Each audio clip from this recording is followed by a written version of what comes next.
আসসালামু আলাইকুম দর্শক বন্ধুরা, আজকে আপনাদের দেখাবো এই যে বাবুই পাখির বাসা এখানে এরা তৈরি করছে। দেখেন, অনেকদিন পরে এই বাবুই পাখির বাসা আপনাদের দেখালাম। এখানে পাখিও আছে, ওই যে পাখিরা বাসার ভিতরে বাসা তৈরি করছে নতুন করে। বাবুই পাখির সেই একটা কবিতার কথা মনে পড়ে গেল, বলছে তুমি থাকো রোদ বৃষ্টির ঝড়ে, আমি থাকি অট্টালিকার পরে। তারপরেও নিজের বাসা, এই যে বাবুই পাখি সব তৈরি করছে বাসা।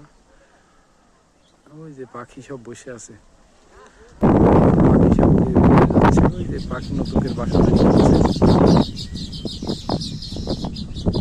বাবুই পাখি কিচিরমিচির শব্দ করছে, কত সুন্দর করে বাসা তৈরি করছে। ওই যে পাখিগুলো দেখতে অনেক সুন্দর।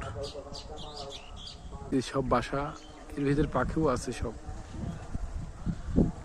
ঠিক আছে দর্শক, ভিডিওটি ভালো লাগলে অবশ্যই লাইক কমেন্ট শেয়ার করবেন। আল্লাহ হাফেজ। জায়গাটা অনেক সুন্দর, পড়ন্ত বিকেলে। এই যে ভালো থাকেন, আল্লাহ হাফেজ।